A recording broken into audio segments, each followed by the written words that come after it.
Welcome everyone to the last Winter Wonders one.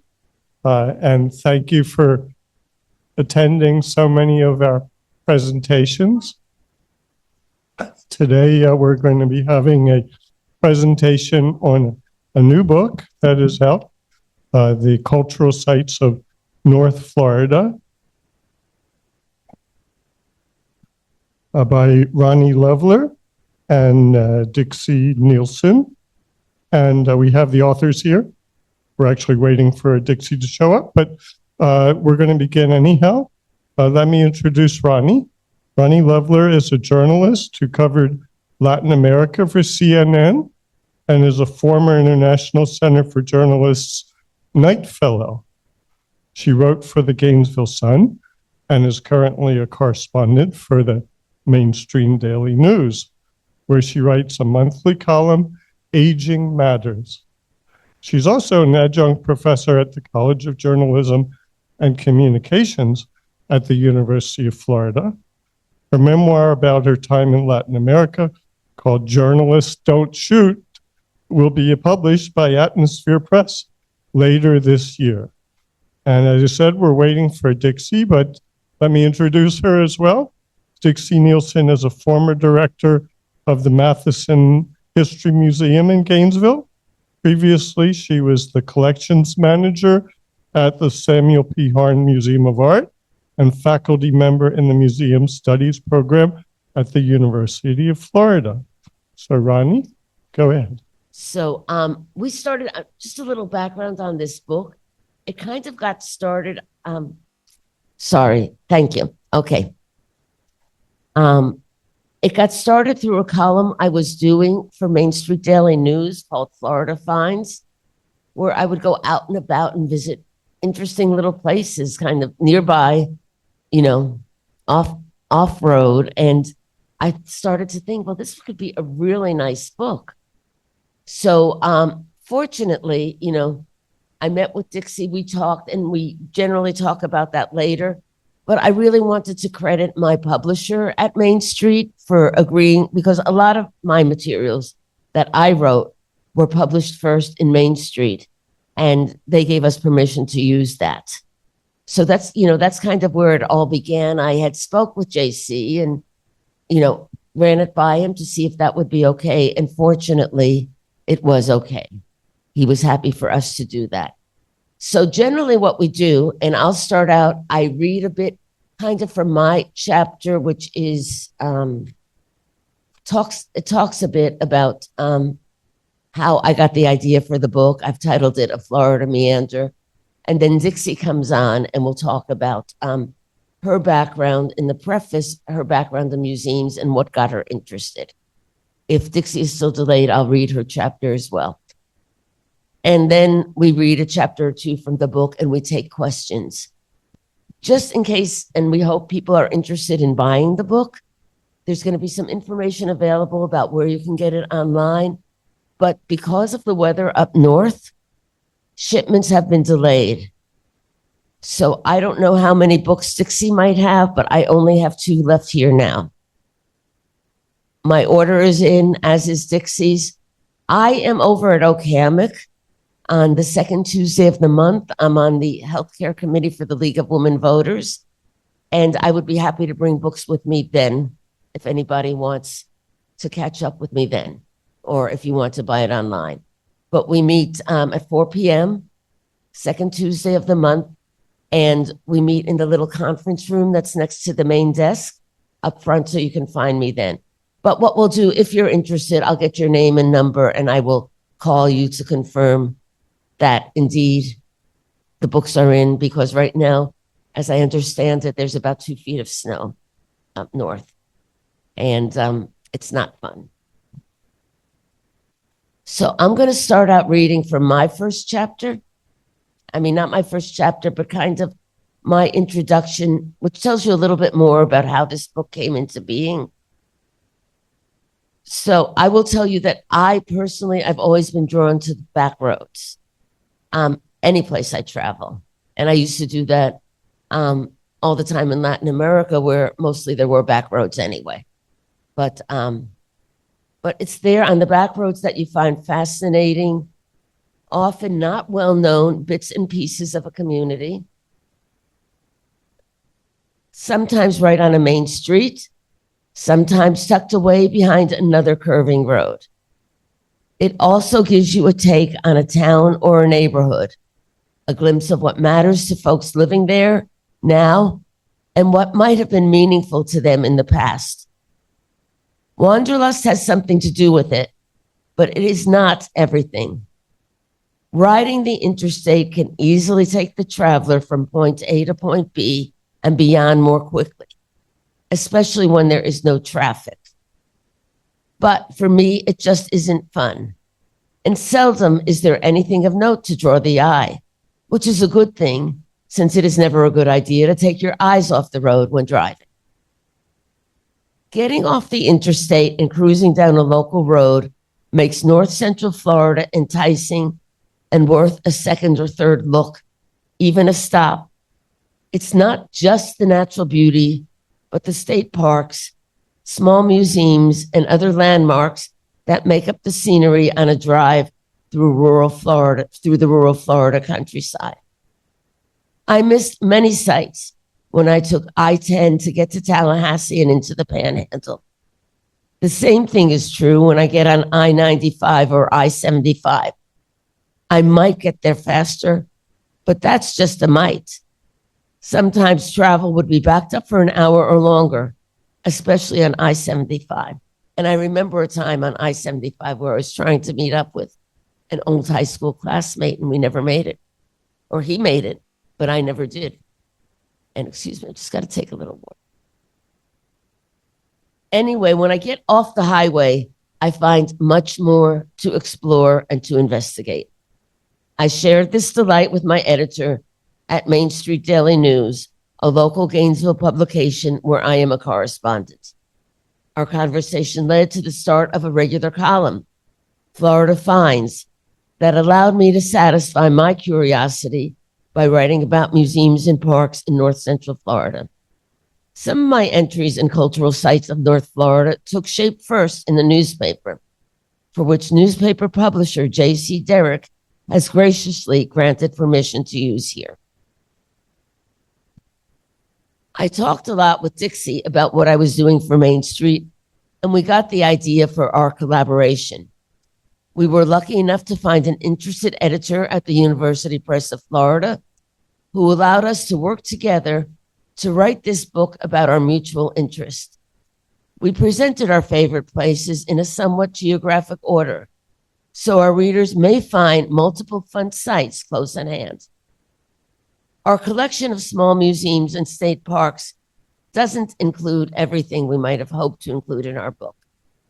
And if we were, I mean, we'd still be writing now. We wouldn't have a published book because every time I just find so many things. Oh, this should have been in the book. Oh, this should have been in the book. But, can't get everything. So many interesting places called out to us, and selecting what to write about was part of our initial dilemma. We offer a sampling, a smattering of places that will whet your appetite for more. So what are some of my favorites?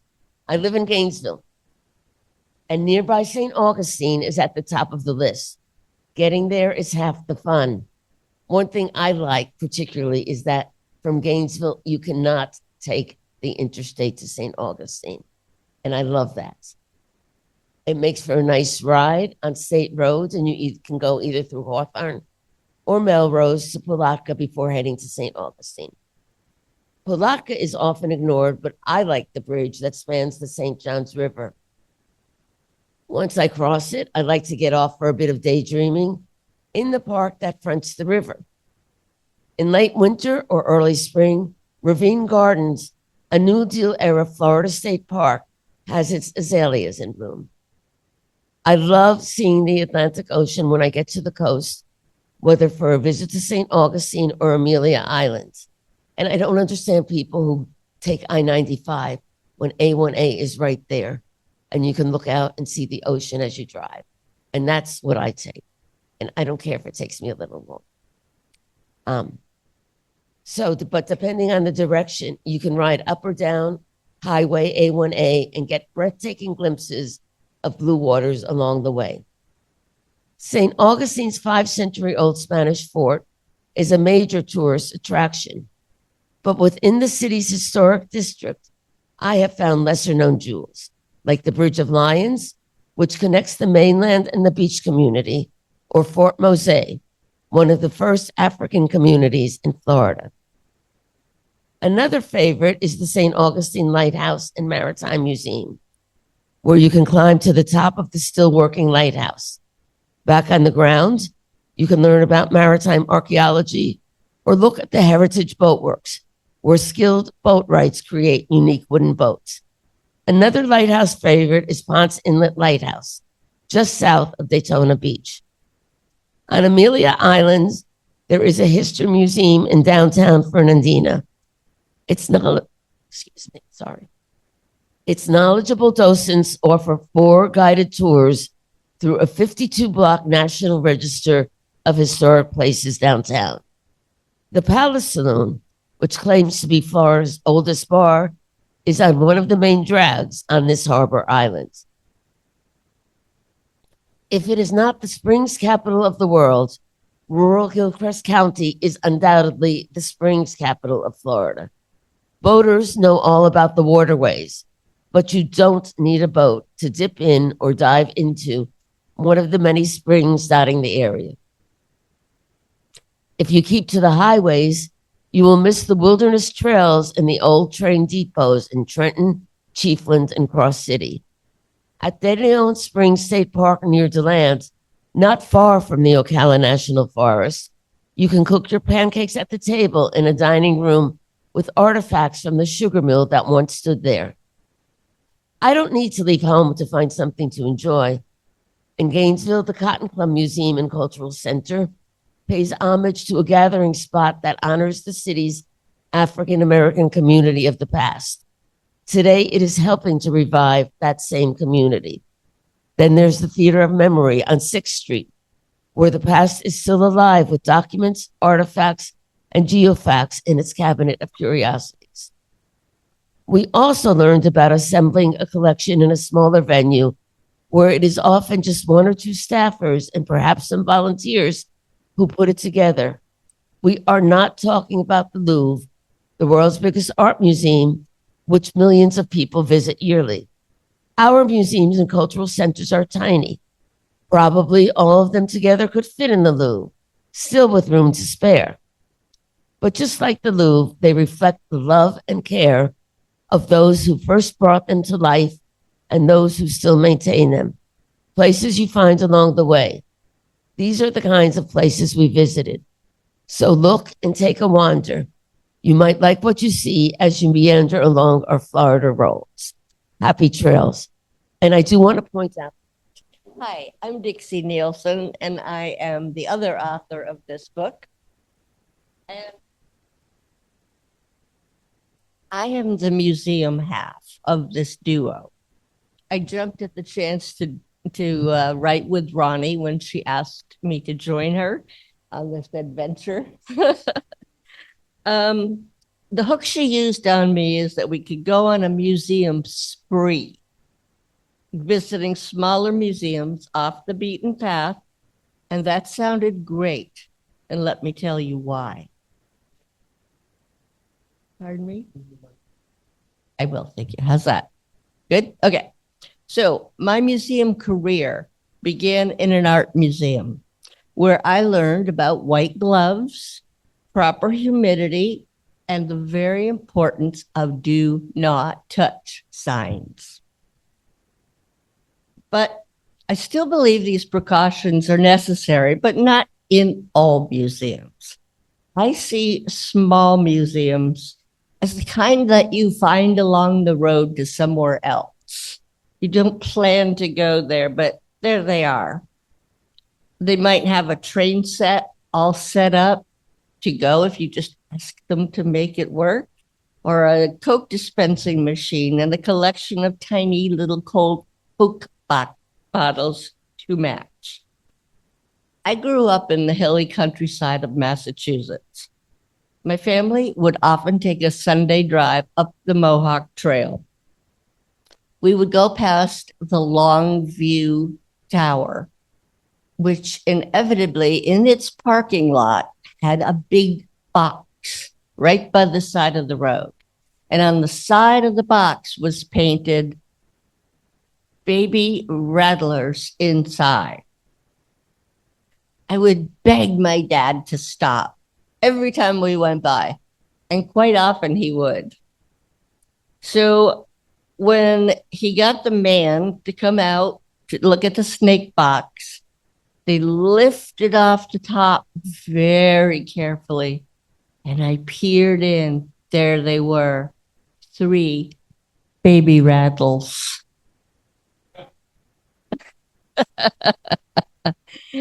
So my dad and I would laugh hysterically. My mom would sit in the car and roll her eyes. But perhaps my love of stopping in a tiny place and just poking around began by looking at those rattles. You never know what cool stuff you're going to find in a box by the road. Small museums evoke a homey feeling. We see things from our not too distant past, combined with a few oddities that we're pretty sure belong to our grandparents. Some of us can point out to our grandchildren what a rotary phone looked like. Some of us can learn from our grandparents what a hand drill looked like. These cool experiences and warm feelings are really why I was thrilled to join Ronnie on this short adventure. Now, I have to say that my true reason for working on this book with Ronnie is that I am an advocate for small museums. There are so many by the side of the road that are never listed in big museum directories because there's just 1 or 2 people working there, and they don't have a budget to support going to museum meetings. So they are just regular folks who have something to share, and that something is passion. If you want to know who lives in the house down the street with the weird windows, somebody at the museum will know, and they will tell you all the life history and the person next door and the person next door to them. So it's really fun. It's really fun conversations to have about what goes on in that particular small museum. Now, small is not a derogatory term. It's rather an actual category established by the American Association of State and Local History. AASLH is home to the Small Museums Committee, which provides information and support to those museums that often have a small staff and a small budget. Or, as AASLH will say, they define small. If you think you're small, you're small. So and then you can join their society. Despite the lack of funds that big museums have, these museums provide essential benefits to their communities. They provide education for children in after-school or summer programs. They often support programs for teaching local history, and they may be in touch with their community's needs more than any other business. And they can schedule exhibits around local interests. Attracting visitors through these exhibits can boost local businesses and tourism. It's been shown whenever there is a museum of any size anywhere, that community flourishes. And I think that's wonderful. And we don't pay attention enough to little tiny museums. We don't understand that they have no state budget. They have no national budget. They have just themselves. These museums share the same responsibility for their collections as large ones do. but they manage with few, if any, professionally trained staff members and very little income. According to the Alliance of Museums, 57% of U.S. museums have 3 or few no professional staff. 57%. When you think of all the big museums, include these little guys, and they make up more than half of the museums around. The folks there work long hours. They install all the objects themselves, even the heavy ones. They clean up after the receptions. And it sounds pretty difficult, doesn't it? But I will tell you that I have never heard one small museum member complain. They will not complain about the heat, the bugs, or anything else. But what they have in abundance is passion. Sometimes a small museum just getting established will solicit the community for donations of historic materials, or a single person may donate a large collection of tools, for example. And soon the place becomes an invaluable area to teach kids about where they are growing up, where they are from, and where their families are from. If you are a collector, and it doesn't matter of what, you may wonder, could you start your own museum? Well, yes, it can be done. Well, notable examples of that is Sir James Smithson. In 1828, he donated to the United States $500,000. It arrived in 11 boxes filled with gold coins. And that was the beginning, the origination of the Smithsonian Institute. Likewise, Isabella Stewart Gardner, a wealthy Bostonian, traveled the world with her husband collecting art. She opened her home museum with a performance by the Boston Symphony, and the menu was champagne and donuts. But if you are not a person of means, like James Smithson or Isabella Gardner, don't despair. Plenty of folks have outfitted their own museums for their own collected items. For example, Jerry Roth of Forest Hill, Illinois, found that his collection of hats had outgrown his house.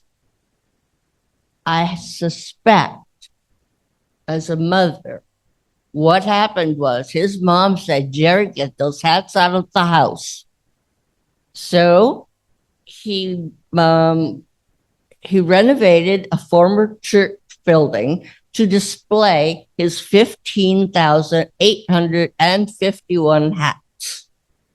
Oh, and he had a little extra space, so he added his 31,133 sets of pens and pencils. Now, just think about it. Don't we all feel like we have that many at home in our cabinet drawers? But I want to tell you about my favorite small museum collector. She is the umbrella cover lady in Pikes Island, Maine. Her name is Nancy 3 Hoffman. She has an impressive collection, over 2,000 umbrella covers from more than 71 countries. Opened since 1966, Nancy 3's museum holds a Guinness World Record in a category specifically designed for her. Now, if you are not familiar with what an umbrella cover is, it's that case that when you first buy your umbrella, you pull it up and there's your umbrella. It's possible You may have one in a closet somewhere or under the seat of your car. I think that's where mine are. But in other cases, the cover may be MIA. So Nancy has recently published a book called Uncovered and Exposed, a guide to the world's only umbrella cover museum. Now, if you're wondering, the 3 in her middle name is one she named herself. It is not spelled THREE. It is spelled the number 3 with no period. She just wanted to do something different with her name. So that's what she did. Some of us changed our name to Dixie, but she went with Nancy 3. And she said, the museum is dedicated to the appreciation of the mundane in everyday life. It's about finding wonder and beauty in the simplest of things and knowing that there is always a story behind the cover. Now, some of the places in our book, admittedly, are not small, but there are reasons that we included them. Take Flagler College, for example. The Ponce de Leon Hotel in St. Augustine is a magnificently huge building. However, it's the tours that they give are only to the front entrance area and slightly upstairs. This is totally run by Flagler students. They are the ones who write the lectures. They are the ones who organize the dates to have people come. And they are a very small group. And they're kids. So they keep graduating and they keep having to get new kids. So I have a master's degree from Johns Hopkins University in museum studies and 30 years working in the field. I've taught museum studies at the University of Florida for 15 years. I was the head collections manager at the Harn Museum of Art. I was the collections manager at St. Augustine's Government House Museum. And I was the director of the Matheson History Museum. So I know a lot about museums, small museums. They're the ones that get to me. And I know there is a significant part of our population who believe that most museums are elitist, snobby, and do not represent their lives or their experiences. I really get that. Our aim with this book is to encourage readers to visit the places we have described, regardless of their grandeur or their simplicity, and view museums, pseudo-museums, parks, and scenic areas as a spectrum of diverse experience meant for everyone. Go ahead, take a peek in this book, and I guarantee you'll find a place that you love. There's 43 different areas that we visited, far and wide. And now we're each going to tell you something about one chapter that we have each picked out. So, Ronnie, back to you. I'm ready. I'm going to talk to you about, they're all my favorites, really. You know, I'd be lying. But I'm going to talk to you about the Lighthouse Museum just south of Daytona Beach, because like so many of these, I just stumbled upon it. And I'm so happy that I did. And I also am thinking that maybe it's one that you might be less familiar with. So I wanted to touch on that. Has anybody been at the Ponce Inlet? Okay. I really enjoy it. So I'm going to read to you from that one. And then Dixie will follow me. And then we'll take questions if you have any questions. And we're selling books, but we don't have a lot with us. because our request for shipments got caught up in the snow. So the shipments have been delayed. But I will personally be here in 2 weeks, and I'll give you more details about that later. So if anybody, I can take your name and number and we can follow up on that later. But let me talk to you now about Ponce Inlet Lighthouse and Museum. If you're not out at sea looking for a beam of light to find your way to port, it might be easy to miss one of Central Florida's most fascinating attractions, the Ponce Inlet Lighthouse and Museum. It's 10 miles south of Daytona Beach, a bit off the beaten track. But if you stop at the beach and opt not to go further, you could miss the lighthouse and museum altogether. It's a 203-step climb to the top of the conical tower, 175 feet above ground. And it can be a bit dizzying looking down, though it's well worth the climb.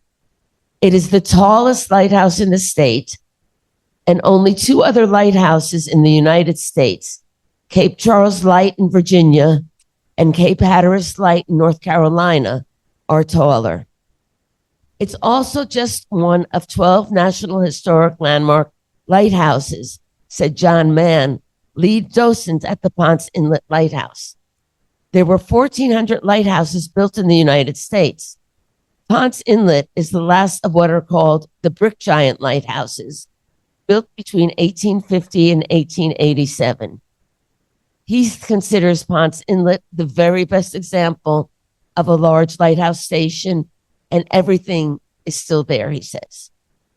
We weren't looking for the lighthouse or museum when we found it. We were driving south along the beach highway that fronts the ocean at Daytona Beach when we came to the end of the strip and were forced to make a right-hand turn. The lighthouse and the museum are in a delightful park with a beautiful view of the water. I will tell you, we might not have stopped if the town and the lighthouse still had its original name of Mosquito Inlet. Who wants to hang out in a place known for mosquitoes? Not me. And I've had plenty of experience with that, unfortunately. But in 1927, the name was changed to Ponce Inlet, a much more appealing moniker. And it's time for me to get another sip of water.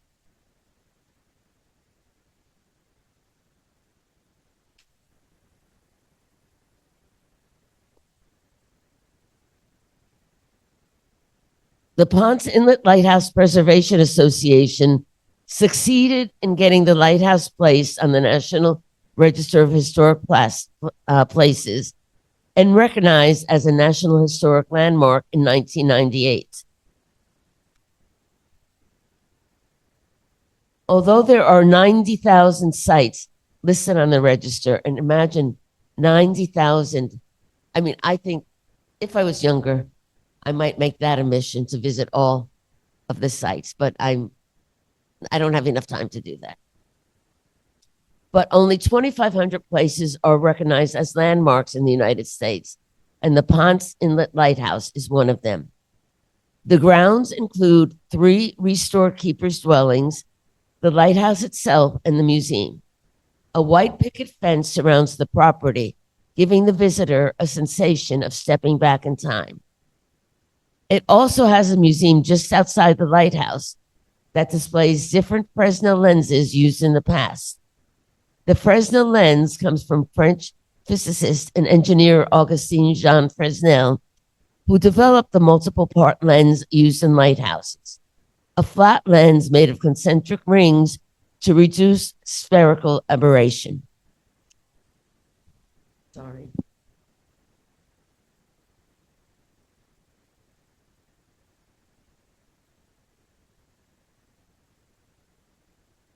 I just want to tell you, as you can tell, my voice is not great. I'm not contagious anymore, but it's been a rough week. I wouldn't be here if I was, but anyway, you're all safely far away from me right now. Yeah. But no, I've actually been approved for being out in public. Although right now I'd rather be home. Anyway, I'm sorry, let me get back. So I was talking about the Fresnel lenses.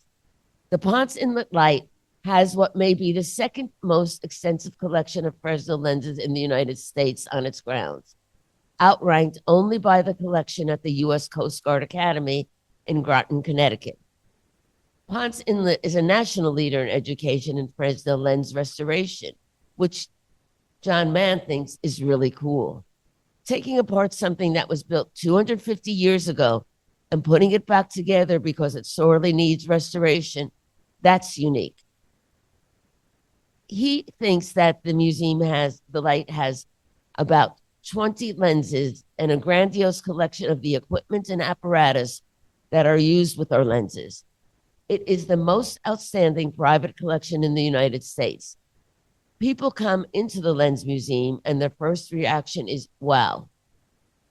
The lighthouse itself was completed in 1887 and served as a guidepost, marking the only inlet between St. Augustine and Cape Canaveral. The museum display includes the original first order fixed lens installed in 1887 and the 1860 rotating first order Fresnel lens used at the Cape Canaveral Light Station. A rotating third order Fresnel lens has been restored to service in the tower, which today operates as a private aid for navigation and is maintained by the museum staff. The Coast Guard ran the light station until 1972, when concerned citizens of Ponce Inlet accepted the light station. That's when the Preservation Association was formed to manage the museum, and the same year the lighthouse was listed on the National Register of Historic Places. The Ponce Inlet Lighthouse is still a functioning lighthouse, but operates as a private aid to navigation. We are no longer part of the Coast Guard system. We are an active aid for navigation on electronic and paper charts, Mann says. Everyone has electronics now, but they don't always work. So there you are. We are using our lighthouse as a secondary aid to navigation. The museum and lighthouse complex is located at 4931 South Peninsula Drive in Ponce Inlet. Thank you. And now it's Dixie's turn.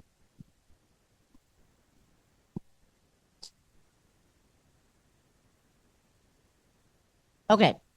Some of these places that we have written about, I am sure some of you have visited.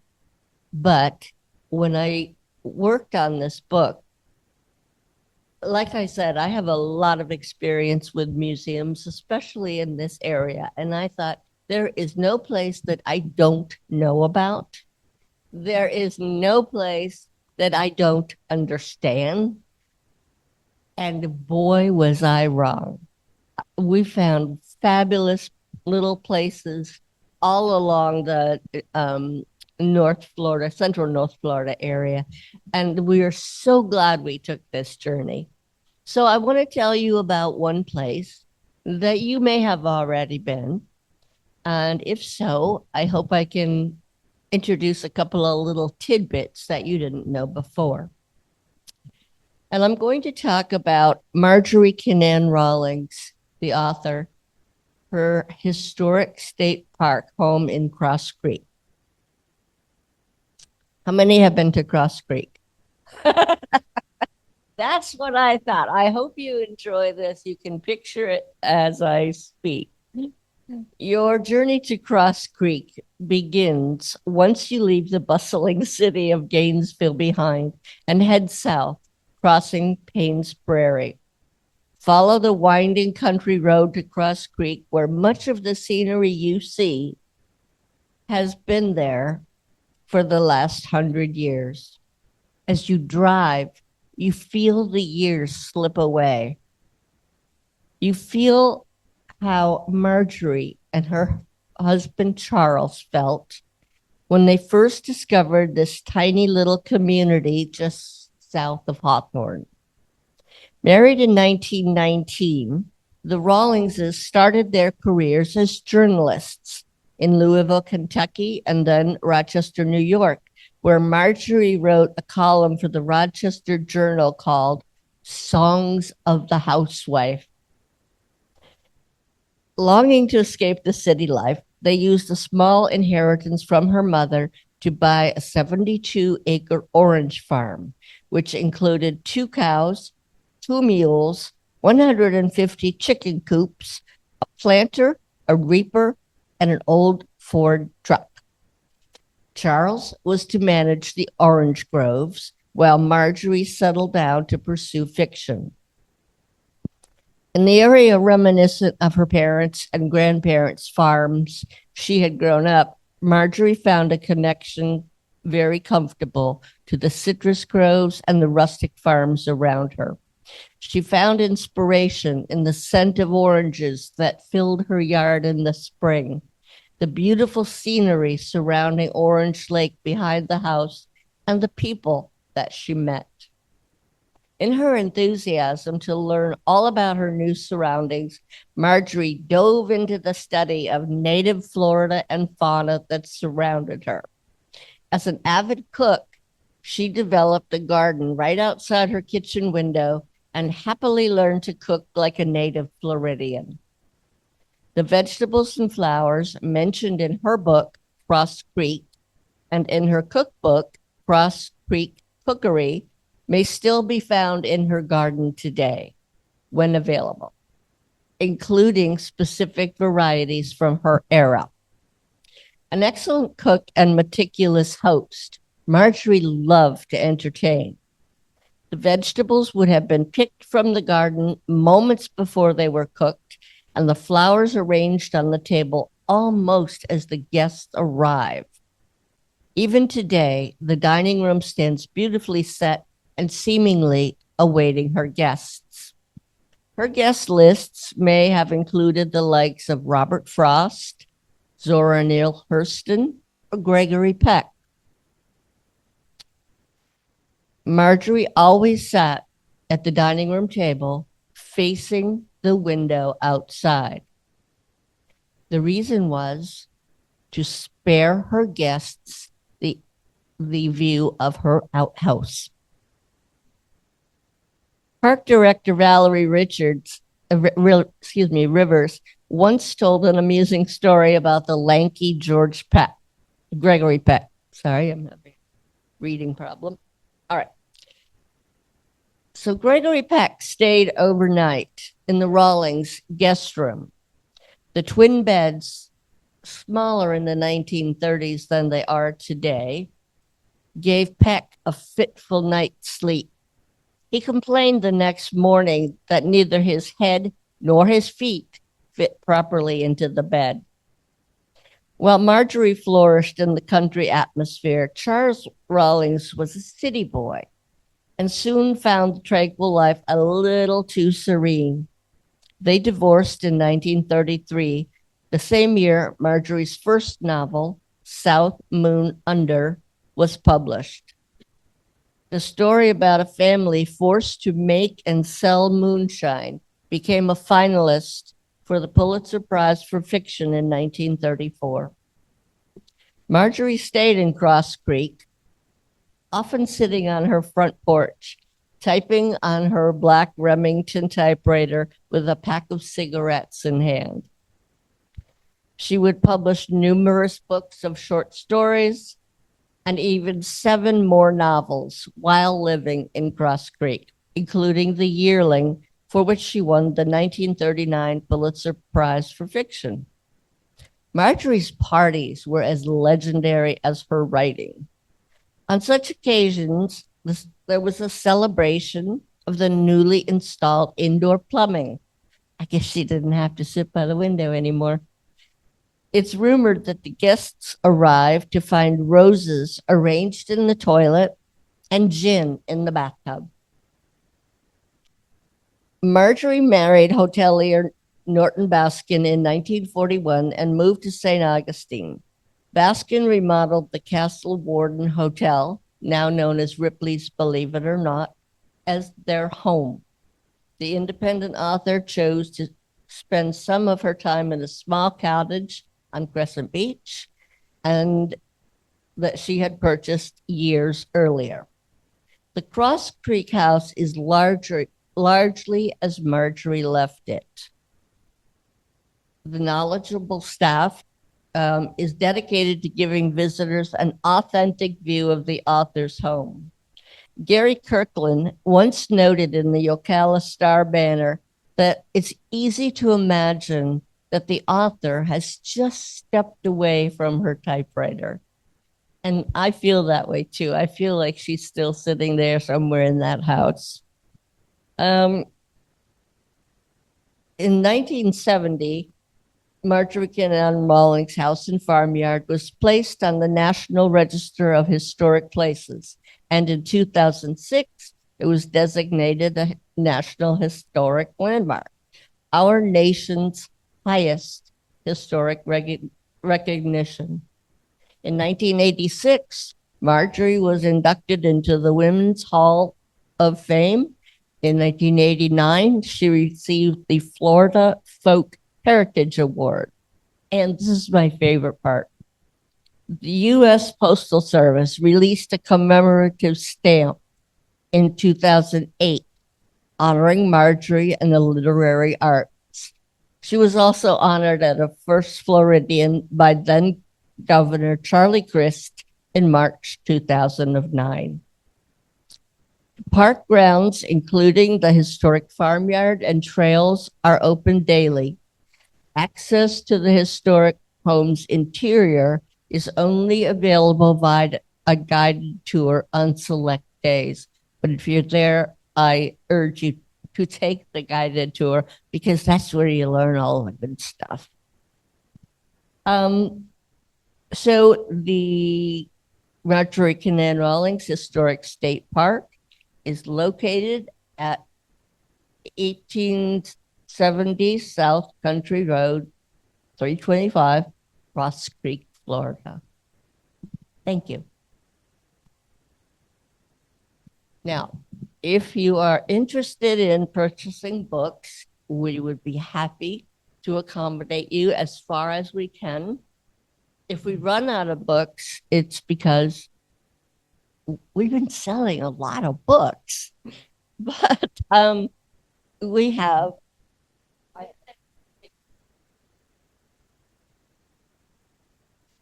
we forget to think that it snows someplace, and sometimes it makes it difficult to get around. But if we run out of books, we have a sign-up sheet.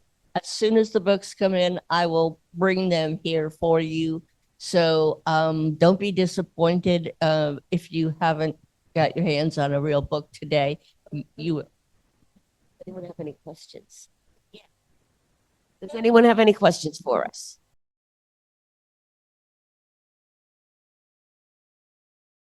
And then we'll make our sales pitch again. Thank you. Have either of you been to the Micanopy Oh, Museum? yeah, it's in the book. Oh, it's in the book. Micanopy. Okay. Have any of you been to the Micanopy Museum? It's the one with the big Coca-Cola sign. Yeah. Good. Hey, if you haven't, it's very interesting. It's wonderful, actually. I mean, it is very interesting, but it's wonderful. It's in our book, and that is strictly volunteer run, 100%. 100%. And they're the ones that have the train set up inside that you can see. And they also have it's amazing how much they have crammed into one building. It's a lot. It's a lot.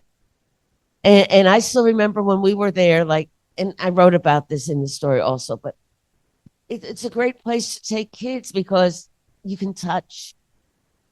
And the little girl that I remember hearing, she was fascinated.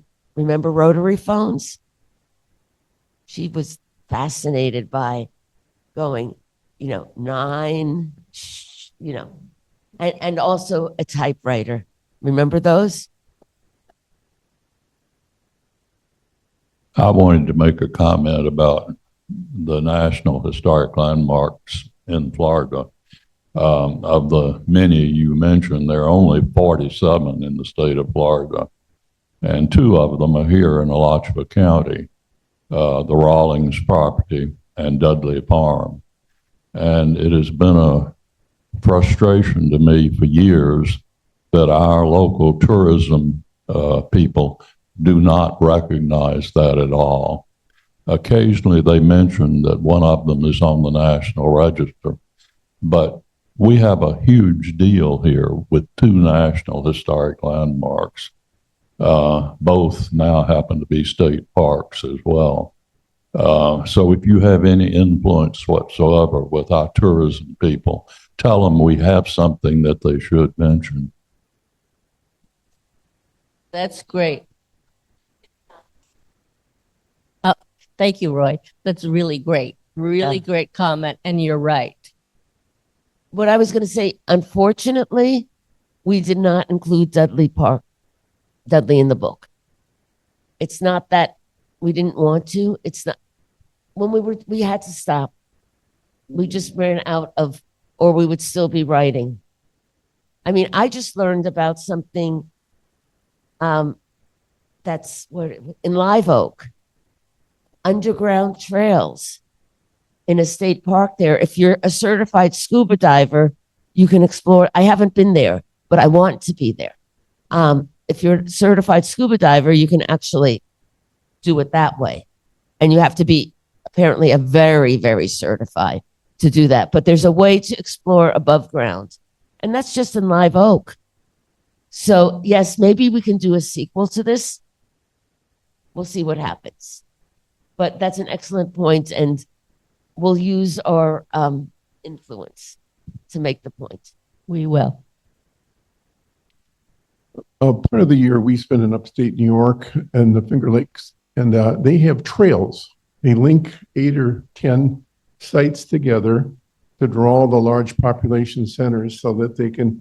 If you tried to do that, I mean, I've bought your book and it's really fascinating. It kind of goes a long way to do that, but from an organized tourism, I mean, the goal is to get people to enjoy and learn about this part of Florida by tying all these together and making a trip worthwhile. That's exactly one of the points that we studied before we began writing.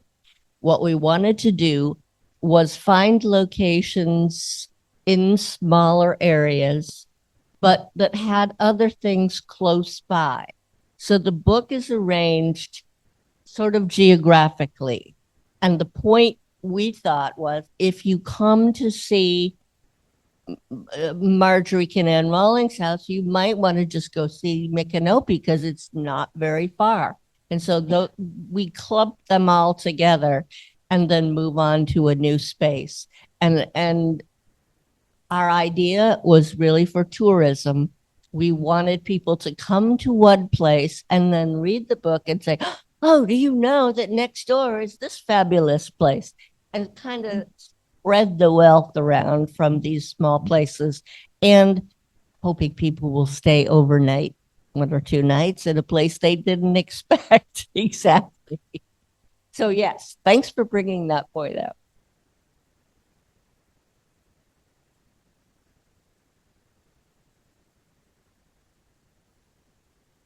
Now, I am one of those volunteers at the Micanopy Museum. And half of it, I start people out by saying, and this half is the history of the area.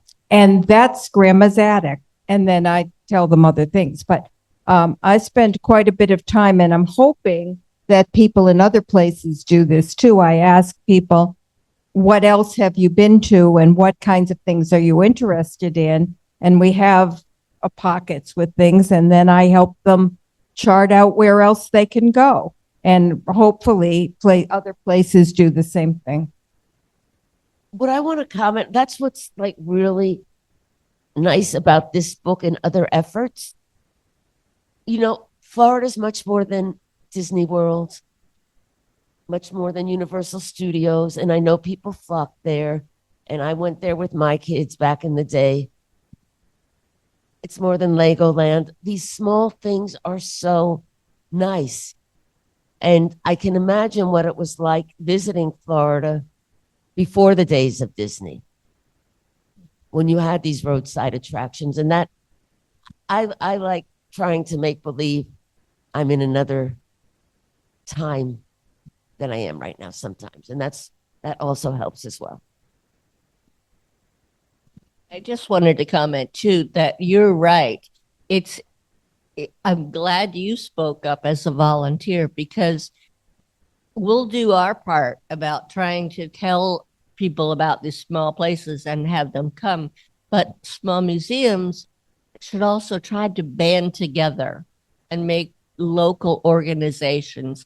You can get information from the museum studies program at the university. You can call me where I can tell you everything that you need to know about looking at places in the area. And I think that the more you all can associate together, the stronger you can be and the more you can be listened to.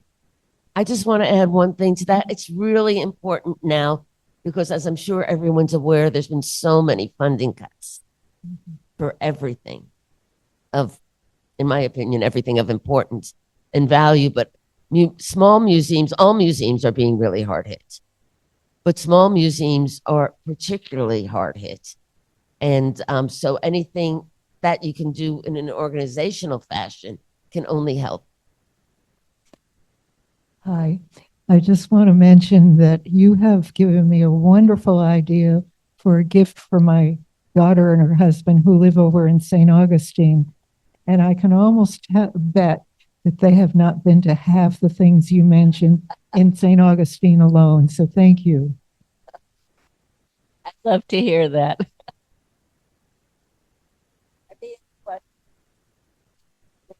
One more. I'm glad to hear you say what you're doing on your lectures. The National Trust started its Heritage Tourism Initiative. Gosh, it may be 30 years ago, and I was on the Trust Board of Advisors at the time. And the number one point they made was that these small museums could benefit each other if the person providing the tour did what you are doing to suggest, have you been up at this place? Have you been to that place? And encourage them to do so. So that's again, that's a major, major thrust of the National Trust Heritage Tourism Initiative. Great. Other comments or questions? Anything from online? Okay. A couple of years ago, I discovered the Federal Institute for Museum and Library Sciences and hadn't realized that agency existed. But I understand that Trump has unsuccessfully tried to wipe it out of existence. It's still there, but have you heard of any support that it provides for small museums? I have not. I don't know if Dixie knows anything, but I have not. There are some grants. I'm saying, if I was saying this a year ago, I would say granting and local government can often help. I don't know how they have been affected, but I don't believe it's in a good way. But we can still do our part and go and support these places and try to help that way. And I want to just add to that, one way we can really do our part is actually by visiting the museums.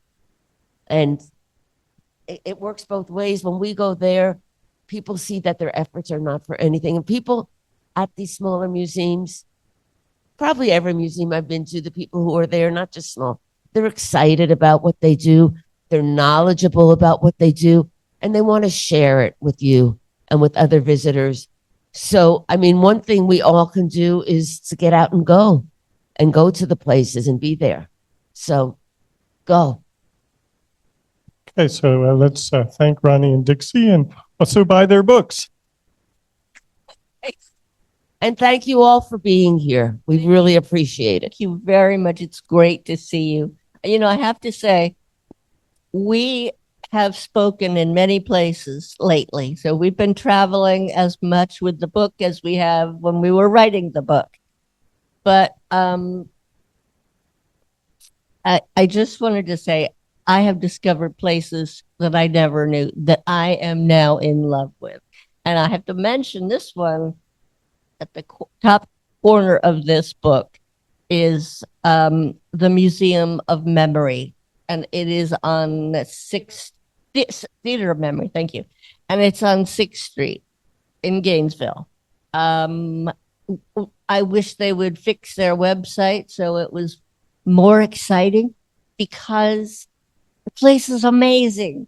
It used to be a house, and now every room in that house is a completely different display. There's a display of Tibetan singing bowls. There are calligraphy displays, paintings of women displayed, shoes, a whole room full of shoes. Now I'm jealous. I have a size 4 foot. I have never bought an adult shoe in my life. And I walked into that room full of shoes, but of course they're not for sale and I couldn't have fit in them anyway. But for me, that was an overwhelming experience. There's also the seashell room where during their opening, Bill Hutchinson, the owner, hired a woman to wear a seashell mermaid costume and lounge on a sofa in the room. The people were very surprised to find her. But that's one place that I go and go and go. So I want to throw that out. Sorry, I want to give a plug. This is for another small museum that it took me years to go and visit. If you go down US 40 from Ocala, heading towards the beaches, Daytona, and that way, you come to an intersection where on one side they sell yard ornaments that are huge and big, and on the other side is the Barberville Pioneer, which is incredible. And I never went. I was some other time. Finally, I went and I was just blown away by everything they have to offer there. They pay tribute to what was about maybe 100 or more than 100 years ago. The buildings are original. The centerpiece is like the old high school. And they have different festivals and things. It's only an hour's drive. The Barberville Pioneer Institute. It's in the book as well, but it's on US 40, going through the Ocala Forest, and there's a stoplight there. And they don't advertise, it's just a small sign. So you're not instantly, there's nothing that says, oh God, I got to stop in here. But it was a roadside attraction, and yeah. So maybe you can organize a trip from here.